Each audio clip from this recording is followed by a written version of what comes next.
Halo cuy, selamat datang di channel Rekap Film. Di video kali ini Ucok akan membahas alur cerita film Train to Busan.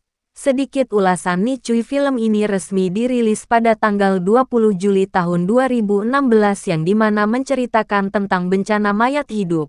Oke, sebelum lanjut ke ceritanya, alangkah baiknya kalian tekan tombol subscribe-nya dan aktifkan tombol loncengnya. Karena semua itu gratis dan supaya tidak ketinggalan video-video terbaru dari Rekap Film. Mari kita gaskan ke ceritanya.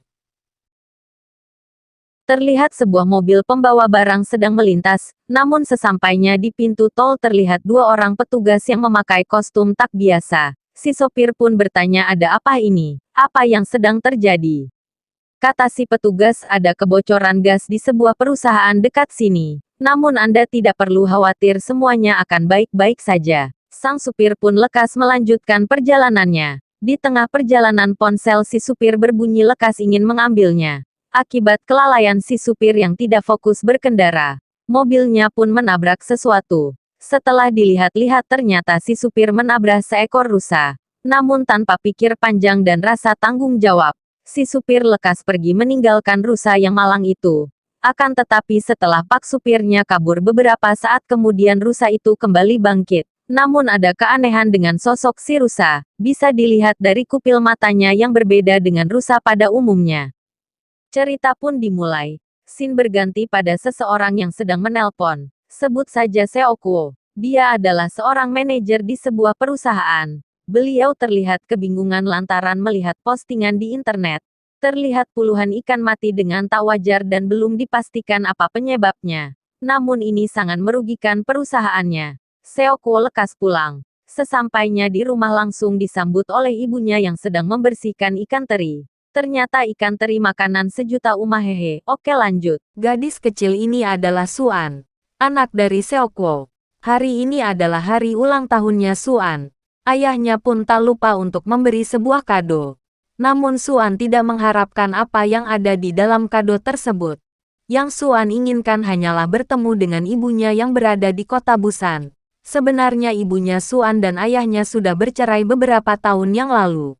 Keesokan harinya mereka berdua pun bergegas untuk berangkat ke Busan menggunakan KTX, kereta api cepat Korea. Tadinya sang ayah sempat menolak ajakan anaknya lantaran sedang sibuk dengan pekerjaannya. Namun karena Seokwo merasa kasihan kepada anaknya, Seokwo pun mengiyakannya. Di sini akan diperlihatkan beberapa tokoh yang penting juga sob, seperti Jin Hee, cewek cantik dari grup baseball. Yongguk, pacarnya Jin Hee dari grup baseball juga. In Gil dan Jong Gil adalah kakak beradik. Yeon Suk, si tua bangka. Homeless man, dia adalah ODGJ. Seong, istri dari Sang. Dan karakter yang paling Ucok kagumi adalah Sang. Dia adalah suami dari Seong sekaligus calon ayah. Di saat kereta hendak berangkat ada seseorang yang menerobos masuk, tanpa sepengetahuan si petugas.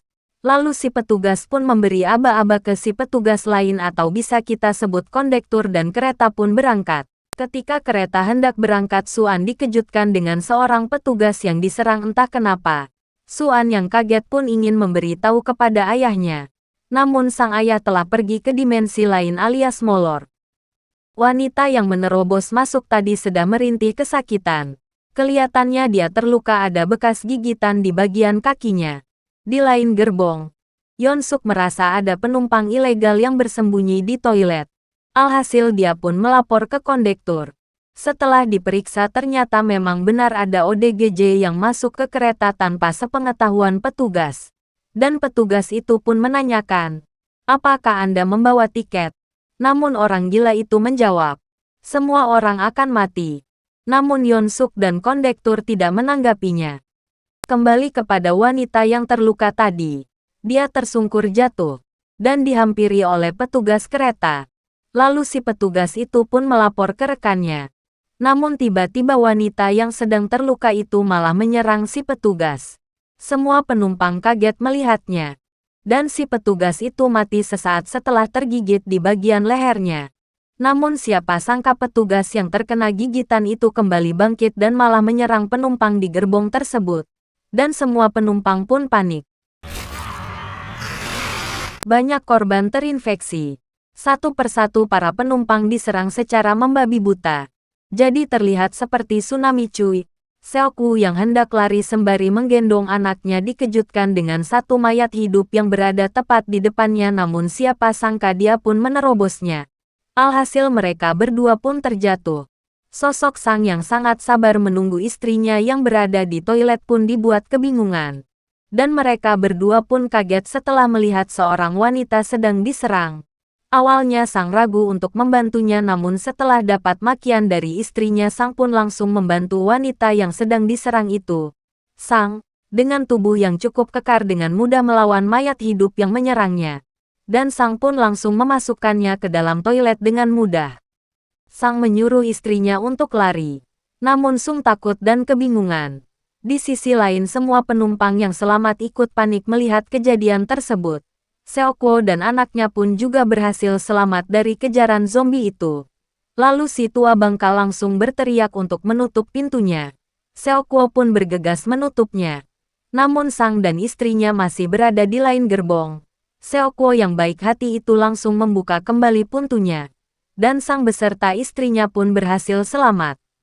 Sung mengambil botol minum dan beberapa lembar koran untuk melapisi pintu yang terbuat dari kaca. Sang yang kesal dengan Seokwo karena sempat menutup pintunya langsung mengoceh kepada Sang. Baju Seokwo pun dijambak oleh Sang yang kesal. Sang dan Seokwo pun sempat cekcok, untungnya Sung melerai Sang untuk berhenti. Singkat cerita, keadaan pun semakin memburuk. Ternyata kejadian ini bukan hanya di dalam kereta, namun kejadian ini pun terjadi di beberapa kota. Yeon-suk yang hanya mementingkan dirinya sendiri langsung melapor kepada petugas yang berada di gerbong paling depan. Yeon-suk pun berkata, kenapa kita tidak berhenti saja di Cheona? Lalu si petugas pun menjawab, saya harus menunggu perintah dari pusat. Namun Yeon-suk pun kesal dengan keputusan si petugas. Tak lama kemudian ibu Seokwo menghubunginya. Hanya ingin memastikan apakah anaknya dan cucunya itu baik-baik saja. Dan Seokwo pun menjawab, kami baik-baik saja Bu. Ibu tak perlu khawatir. Ibunya berpesan kepada Seokwo untuk mengantar anaknya kepada ibunya Suan atau istri dari Seokwo. Namun setelah beberapa menit kemudian ibunya pun tidak menjawab Seokwo. Siapa sangka ibunya Seokwo telah tiada akibat wabah tersebut. Seokwo yang tidak bisa berbuat apa-apa merasa sedih. Setelah mengetahui ibunya telah tiada. Tiba-tiba keretanya melambat dan membuat semua penumpang panik. Para penumpang pun dibuat kaget atas kejadian di stasiun tersebut. Banyak korban berjatuhan akibat diserang oleh wabah mematikan. Seisi kota pun hancur akibat wabah tersebut. Lalu semua orang yang berada di kereta mendapat kabar berita. Pemerintah menegaskan kepada seluruh warganya untuk tetap berada di rumah dan waspada akan wabah tersebut. Namun menurut Ucok itu semua telah terlambat. Kota yang begitu nyaman sekarang telah menjadi berantakan akibat wabah. Seokwo yang mendengar kabar bahwa kereta akan berhenti di Daejeon, langsung menghubungi Letnan Min untuk memastikan, apakah benar di sana ada para tentara yang siap membantu kami. Letnan berkata memang benar di sana ada para tentara. Namun setelah kalian sampai di sana akan dikarantina. Seokwo yang mendengar perkataan Letnan pun kaget. Dan Seokwo meminta kepada bawahan Letnan untuk menjemputnya di rute lain.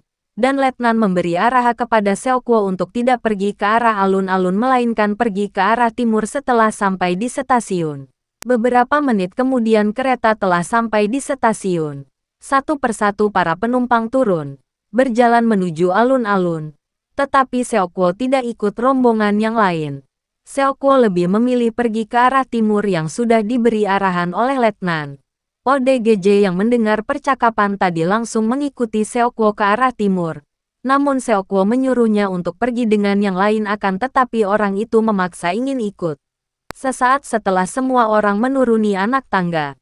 Melihat begitu banyak tentara akan tetapi para tentara tersebut telah menjadi mayat hidup yang kelaparan. Semua orang kocar-kacir ketakutan dan lari terbirit-birit. Beberapa dari mereka ada yang selamat dan ada juga yang tidak. Di sisi lain Seokwo yang menuju arah timur melihat seorang tentara. Namun Seokwo merasa ada yang janggal. Dugaannya pun benar setelah mendapat kabar dari Letnan. Segerombolan zombie muncul. Seokuo pun panik setelah melihat anak kesayangannya akan diserang oleh zombie. Untungnya Sang langsung menghalau mayat hidup yang hendak menyerang Xuan. Seokuo yang hendak menyelamatkan dirinya malah diterkam zombie alhasil. Seokuo mengambil sebuah buku untuk menyupel babangusna eta zombie. Si Jabrik menutupi muka zombie yang menyerang Seokuo. Dan zombie itu langsung melepaskan cengkramannya. Singkat cerita, setelah kejar-kejaran di Daejeon, mereka yang selamat kembali ke kereta. Xuan beserta istrinya Sang terpisah di gerbong 13 dan mereka terjebak. Sang beserta Seokuo dan Yongguk berada di gerbong 9. Yongguk beserta dua orang lainnya menggunakan peralatan seadanya untuk bisa mencapai gerbong 13. Pertunjukan pun dimulai. Mereka bertiga pun berhasil menyelamatkan keluarganya yang terjebak. Jinhee yang mendapat kabar bahwa Yongguk beserta yang lain akan datang menghampirinya. Namun si tua bangka malah membantahnya. Asu, setelah Yongguk dan yang lainnya sampai di gerbong depan. Namun pintunya dikunci dan Jinhee yang cantik itu malah dibungkam. Yongguk yang bersusah payah untuk memecahkan pintu yang terbuat dari kaca. Di sisi lain Sang dan Seokuo berusaha untuk menahan pintu yang satunya. Namun sialnya Sang malah tergigit di bagian lengannya. Usaha Yongguk pun membuahkan hasil.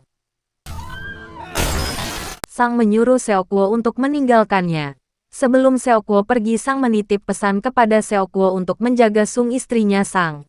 Kesadaran Sang perlahan melemah dan akhirnya dia pun tumbang. Setelah Seokuo dan yang lainnya berhasil selamat tapi tidak dengan Sang. Namun entah kenapa Ingil malah tersenyum dan rela mengorbankan dirinya. Sang adik yang melihat kelakuan kakaknya itu pun kesal. Dan berniat untuk membuka pintunya. Untungnya Seokuo dan yang lain berada di gerbong satunya. Semua orang pun tewas, hanya menyisakan Yonsuk dan petugas kereta. Mereka pun terjebak di dalam toilet. Setelah dirasa telah aman, mereka berdua mengendap-endap keluar. Namun Yonsuk yang hanya mementingkan dirinya sendiri malah mendorong si petugas kereta. Alhasil si petugas kereta itu pun menjadi santapan empuk bagi para zombie. Seokuo mendapati kabar dari analis Kim. Dan berkata, kejadian ini disebabkan oleh proyek barunya yang bernama Biotek. Tak lama kereta telah sampai di stasiun Busan namun jalanannya terhalang. Alhasil mereka diharuskan turun untuk berpindah ke kereta yang lain. Saat mereka akan berpindah kereta terjadi guncangan. Akibat tabrakan kereta tadi Seokuo dan Xuan beserta Seong terjebak. Untungnya Jinhee dan Yongguk selamat dan mereka berdua melanjutkan perjalanannya. Ketika Yongguk dan Jinhee akan mendobrak pintu, dari arah belakang muncul Yonsuk beserta zombie yang mengejarnya. Jinhee yang lengah langsung didorong, alhasil Jinhee tergigit. Dan beberapa menit setelah terkena gigitan Jinhee langsung tak sadarkan diri. Yongguk yang sudah menyadari cintanya Jinhee tak kunjung pergi. Yongguk pun rela digigit Jinhee dan mereka berdua pun telah menjadi mayat hidup. Setelah Seokuo sadar, dia dikejutkan oleh zombie SRT. Untungnya terhalang oleh kaca, namun tak lama kemudian satu persatu kaca mulai pecah. Alhasil si orang gila mengorbankan dirinya untuk menahan para zombie. Di sisi lain masinis yang sudah menemukan kereta pengganti melihat Yonsuk yang sedang berlari. Namun nahas si tua bangka itu malah terjatuh.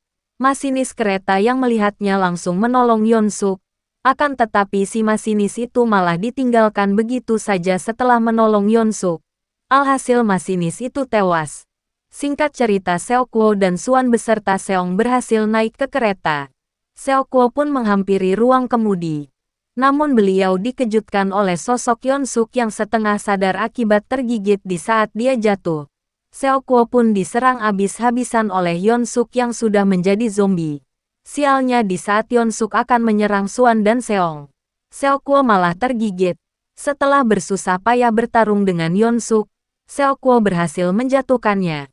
Tangis Xuan pun tak kunjung reda setelah mengetahui ayahnya terinfeksi. Sebelum berpisah ayahnya menitip pesan. Jaga dirimu baik-baik, iya nak, ayah pamit. Dan Seokuo menjatuhkan dirinya. Xuan dan Seong telah sampai di titik penjemputan menyusuri lorong sembari bernyanyi lagu kesukaannya Xuan. Mereka berdua pun selamat dan dijemput oleh para tentara. Cerita pun selesai. Ending yang cukup membagongkan.